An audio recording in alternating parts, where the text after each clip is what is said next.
Hello and welcome to another gameplay review on the Virkayu gameplay channel. And in this one we have SEJUANI because 1, I love her as a tank and as a champion. 2, she is actually meta right now in high elo and pro play. And 3, I think you can use it for your end of season ranked goals because you do a hell of a lot of damage. But what happens in your silver game, gold game, diamond game, platinum game, iron 85 game, when the enemy Jinx has 100% KP and does the most damage in the game? How can you peel, engage, and disrupt as SEJUANI when the enemy Talia, the enemy Maokai is going to try and flash on your Kai'Sa, and you have to simultaneously peel and deal with the Jinx? All of that and more coming up in this video. And you know what, I've been recording a lot lately, so I'm on a bit of a roll with the recording. We'll just keep churning out content as fast as we can, and maybe I'll start streaming again so you guys can check me out there. But for more on how to play SEJUANI in a live game moment with all the different build variations, you will see the runes on your screen up for this game.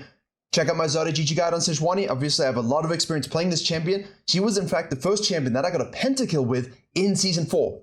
Literally, the first champion I ever got a pentakill with was Tank SEJUANI Season 4. The ultimate was cooler back then, but I put all of that knowledge and expertise and historical relevance into my Zara guide, so hopefully you can have fun doing the different kinds of builds, hybrid, full AP, tank, whatever you want, plus all the different rune variations. I do prefer Cheap Shot and Relentless for map mobility, but, you know, you don't have to go that because it's not actually that, well, I don't really prefer it. I used to run it a bit more. Now I'm always triumphant alacrity because I want to stack my passive. The E for that stun, absolutely crucial to have it as much as possible. When you have a lot of melees, she is better. If you have a full range team, it's less effective, obviously. But Aatrox, Shen, Nautilus, we're going to be stacking E's, baby. And that's what we really want. I used to do it with an Echo as well. That used to be a lot of free dragons. Okay, so we're doing a blue side into a full clear, or you can do Raptors Red Grump, or you can do a buff Grump. You can do whatever you want. However, it looks like we're doing a full clear. Unfortunately, I didn't pause, but we're redirecting ourselves to the bottom lane. And this is something very, very crucial when it comes to jungling. All right, and I want you all to think very deeply about what it means. We burn the heal here. We're trying to get a W off. She flashes and heals to avoid it, but we'll still be able to E and kill the Maokai. We want to reposition. We're tanking all of these minions. Bristle, our boy, is tanking everything. We see here, obviously, the Talia on the top side as well. 16 CS now. This is critical, and I've spoken about this a lot on the main channel over the years. And one of the best examples I had from coaching success was forcing a D1-ish player to go from this to this to this. And instead of being so obsessed as Diana, for example, with full clearing down and looping back into this and looping back into this, I said, hey, if top lane is juicy and gankable, cut back after wolves, gank the top lane, now you have river control, you can cut down and protect your red side. That's exactly what SEJUANI can do here as well. And you'll note we shifted to the red when we could have shadowed this potentially, but Aatrox doesn't have a lot to give. It is Aatrox though, so who knows? And here now, instead of going to the Raptors and kiting them up to take them, we're shadowing this. We're waiting for the Talia to leave. The problem is Ornn had Prio here, and he's now shifted down. He could look to Roman, especially if she's put deep vision on this. That's why we're scanning, right? To make sure we're not seen.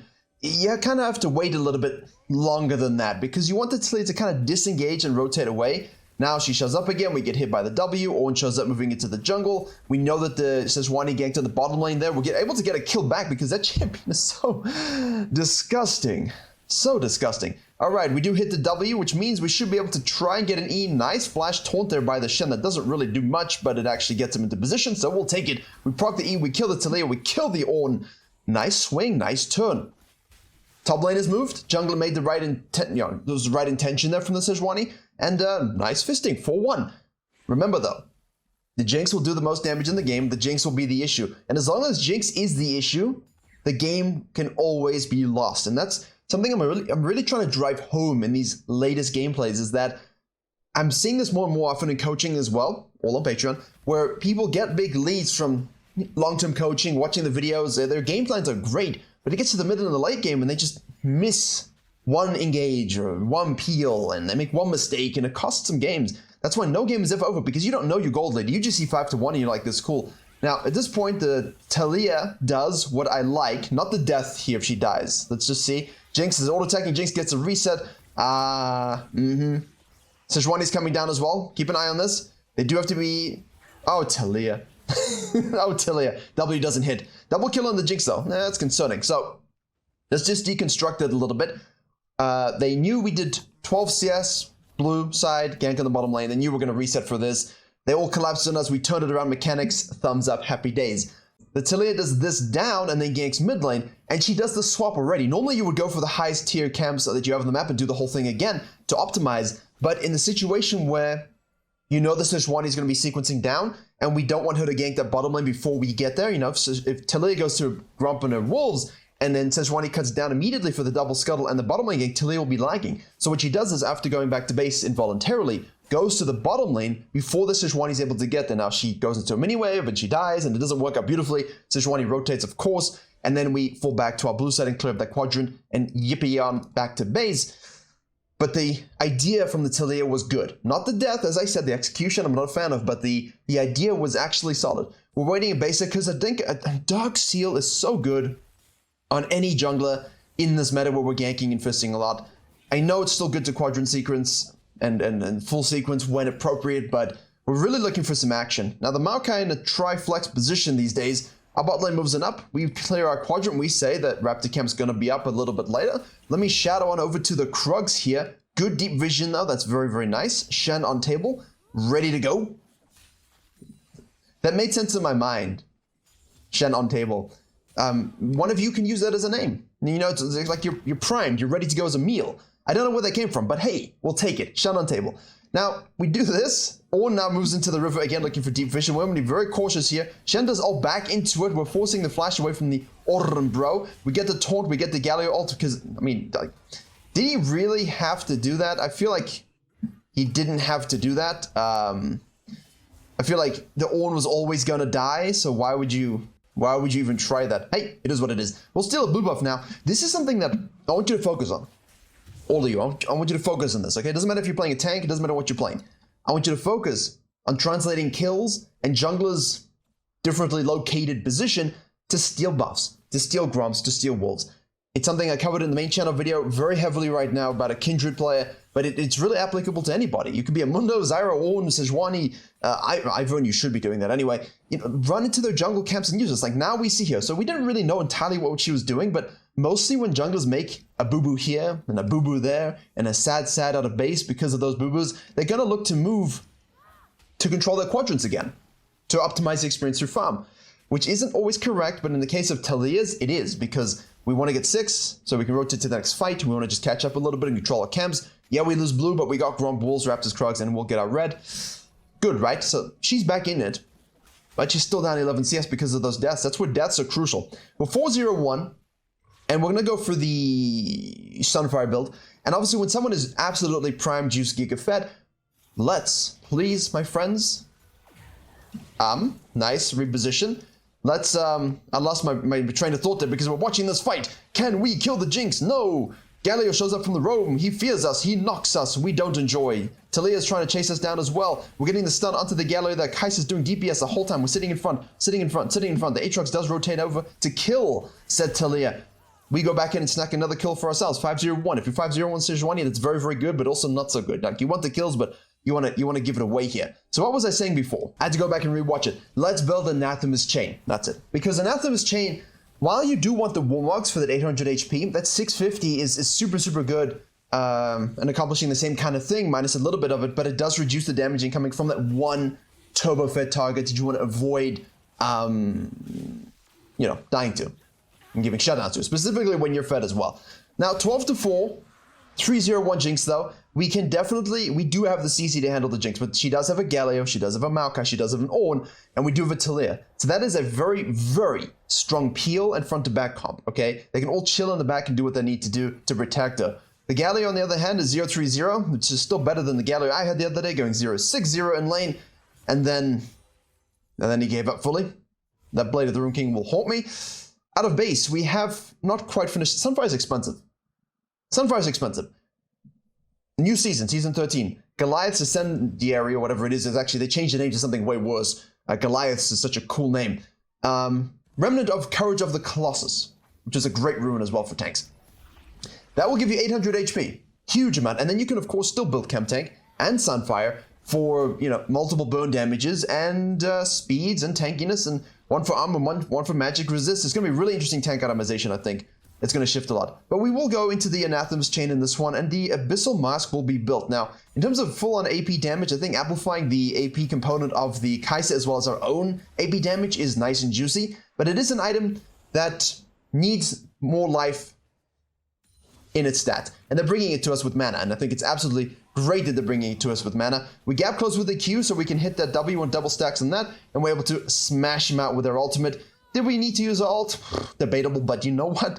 I will do so. We obviously got the Herald here as well. Today's not ganking in the bottom lane there. Shen's trying to go through on the Kai'Sa, isn't able to go through, so we lose that cooldown. The Aatrox has moved on over with the Nautilus, and he's alive, but the Aatrox is going to be dealing with the Maokai. The Gallery does ult in here. Keep your spacing if you Jinx and Tilia. Just keep your spacing. Aatrox really tries to get in there, but you see what I'm saying? You see what I'm saying? You gotta try and dive the Jinx. You're gonna try and get into the Jinx's face, and the enemy team is just gonna peel their ass out of you. Whatever that means as well. Hey, as I said, I'm doing a lot of videos, I'm tired. We're gonna come up with new phrases. Fun ways to say things, you know. I want to get this channel to 100K at some point. It's going very, very damn slow, but more videos, more views daily, so the more AdSense I get from this channel and the more interactivity I get from this channel, the less I can spend on the main channel in terms of just making what I want rather than having to force out content. And then maybe that whole thing can feed itself into a better ecosystem for more content for you, because that's all I want to do is just bring you more videos and more knowledge and have a more fun time doing it, to be honest with you. I'd rather bring you more knowledge with high quality presentation than you know, less videos, less knowledge, but spend like 300 years in the editing room. So it's like this balance I'm struggling with at the moment. But for now, we'll try 6 times a week on this and see how it goes. Hopefully you're enjoying this tempo. We can definitely hit way more junglers too, so you have to wait nearly as long for your main to show up again. I mean, SEJUANI, this is like the second one we've done, right? Third one we've done? Third one. And I main the champion as one of my core 15 that I'll always play, you know, so it's interesting. But this is really good. Fight here, we amplify the game state here, we fall back to this, we have this again. We know that we have this blue on a timer, so we can try and do this. But Ornn says, the Ornn and Tilia are like, yeah, we don't think we approve of this anymore. So definitely a great play, and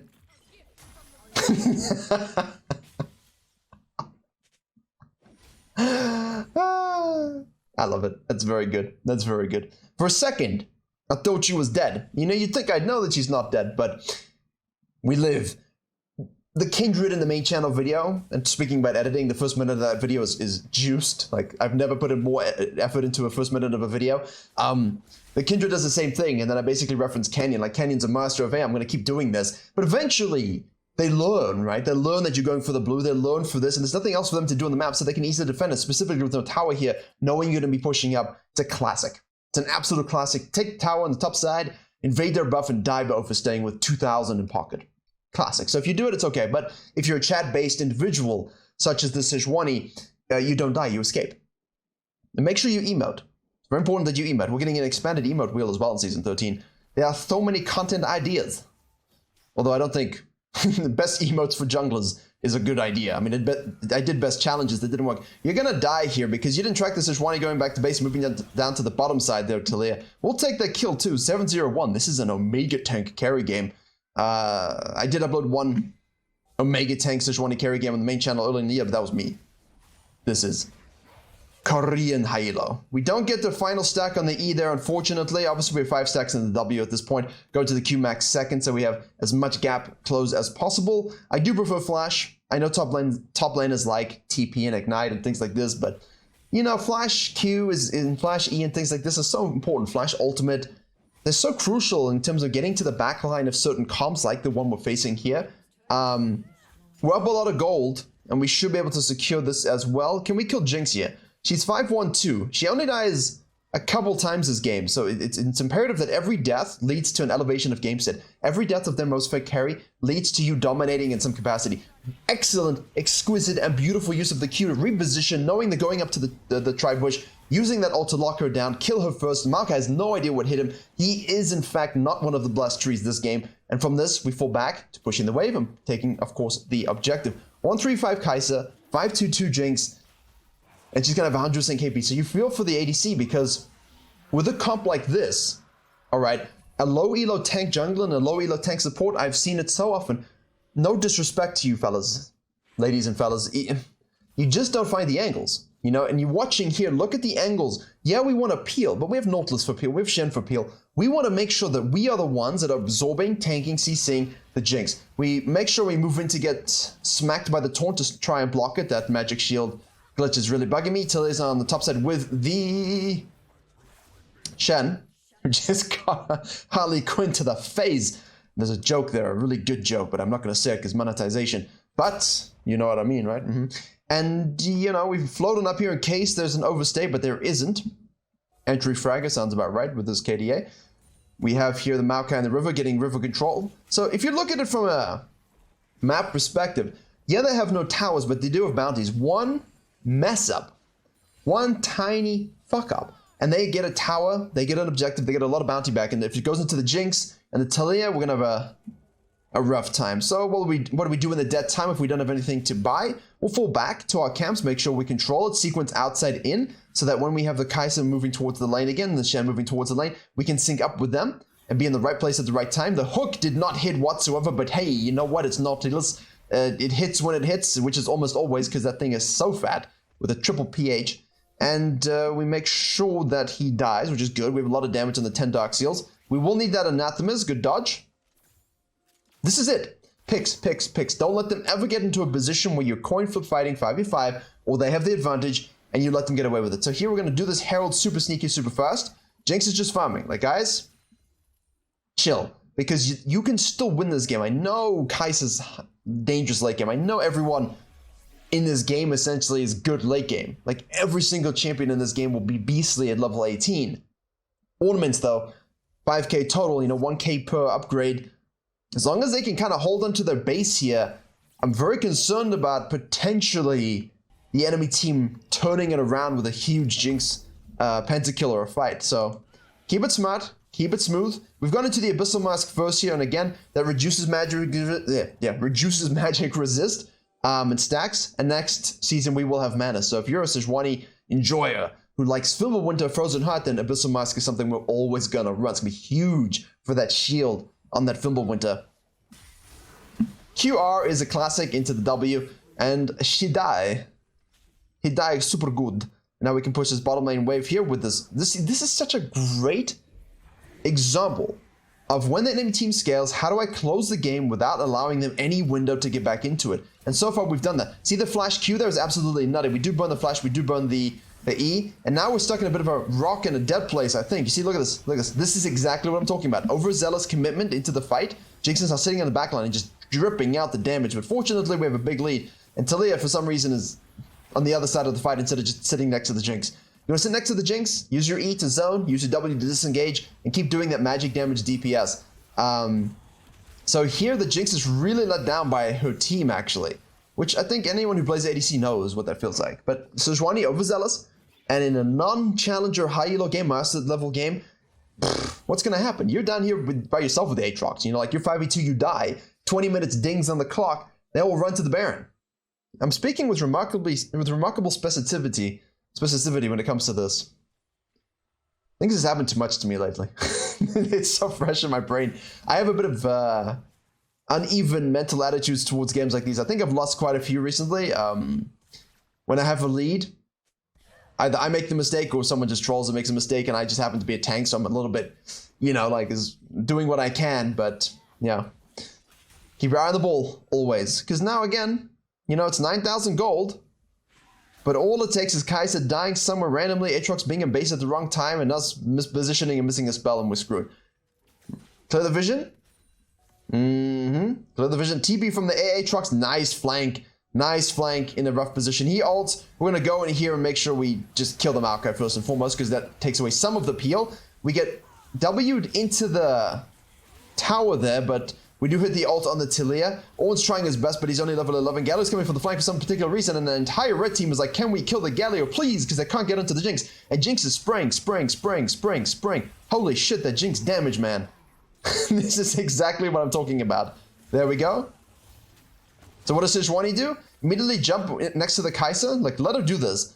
I'll jump on the Kai'Sa and keep her safe as much as possible. Kai'Sa repositions over the wall here. Jinx gets another kill. We get knocked back by the Talia. Exactly what I was telling you. This is exactly how you want to fight it as Talia. And that's why I said that's what you want to do. Not be diving the backline.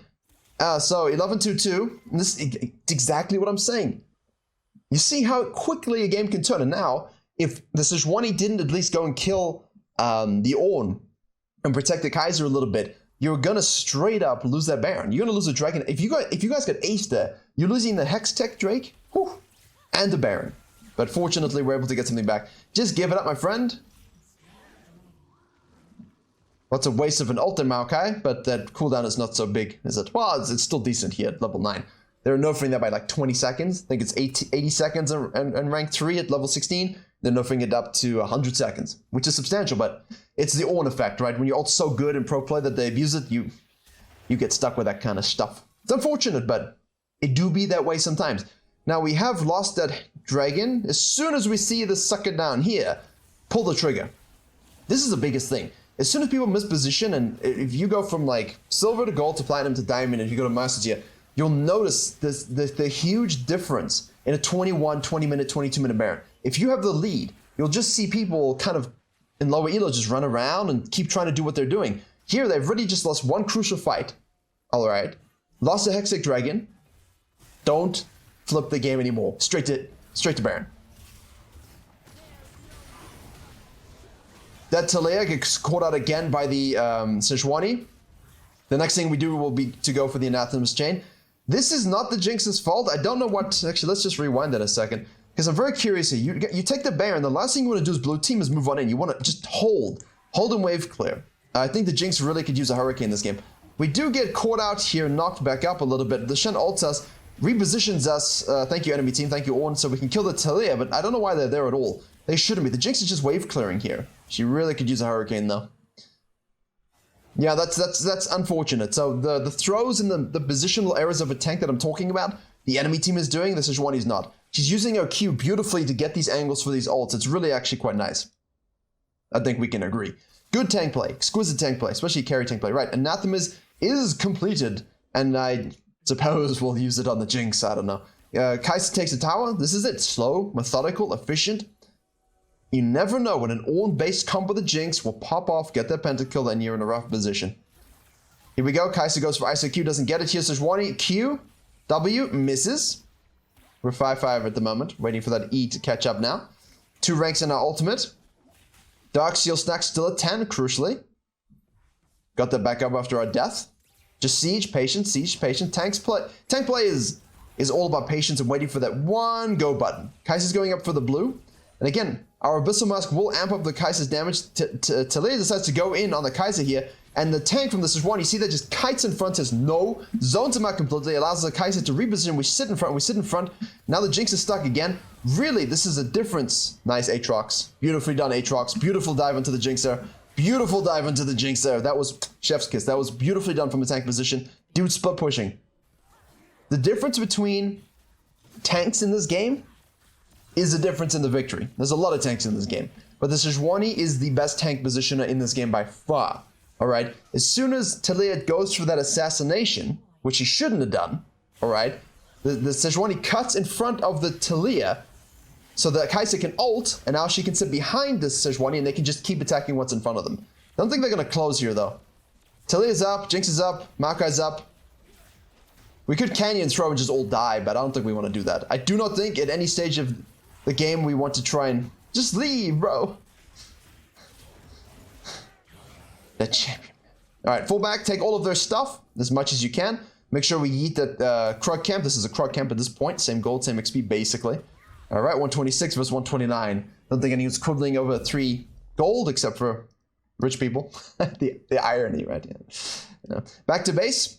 And now we do need a Randuin's, I think. You could have just justified the Randuin's instead of the Abyssal Mask. Like, the Abyssal Mask does not resonate with me in that sense, but you can see that the health unmade. Oh, you can't see it. You can't see it. It's 1584 health unmade. And you get stronger, right? So you gain the magic resist, which is obviously important against their comp. Their comp is very heavy magic in that sense. But, I mean, interesting buy. You know, it amplifies their own damage. It really does amplify the Kai'Sa's base damage as well. Of shredding their MR, getting yourself MR, and of course getting more MR in fights means you're really going to survive greatly against the rest of the team. And obviously the point here is to kill the Jinx, right? You kill the Jinx, and then you just left with Taliyah as the only source of damage. And Galio obviously has a lot of damage too, but he built full tank. Maokai does a lot of damage, but he again is a tank, so... Interesting buy, but it's done very, very well. We hit the ult onto the Maokai, and this is the problem. You see, when you QR and you don't hit the target, now you have to disengage. The Galio is going to ult here, but we have such a big lead. I think we can run down into their face. Nice repositioning by the Kai'Sa. We do kill the Jinx. Everyone else is just trying to thrive and survive. It's a big noodle fight, except it's 2022, which means there's no more noodles, only lightsabers onto the tanks, because we do damage now. Apparently, that's the thing, so. Well, bit of an anticlimactic fight, and the one fight where the SEJUANI was overzealous with her engage, but interesting buy. Final number there, extra 500 health unmade just in that fight alone. Really interesting how effective that was, just with herself as the main AP threat, and just with Talia being the main AP threat against her. Fascinating action. Obviously against tanks, it's good to do that. So really, really good when you have a lot of AP damage on your team as well. But that's huge, no? Like 2,000 health unmade in a quick game where there was a lot of fighting, grant you, but I'm gonna test that out on other champions. Test it out, see what it feels like on other tanks. Really nice. Really nice. And Grasp and the Anathema's chain damage reduction was only 545, but I think in those cases, as long as it does its job in the fight that you use it, that's all you want. So thank you very much for watching. Hope you enjoyed it and learned something. Please do like, share, and comment if you did. Don't forget the GG guide for SEJUANI is down below. Main channel video just released as well. And as always, I will see you all in the next tutorial, which will be again tomorrow.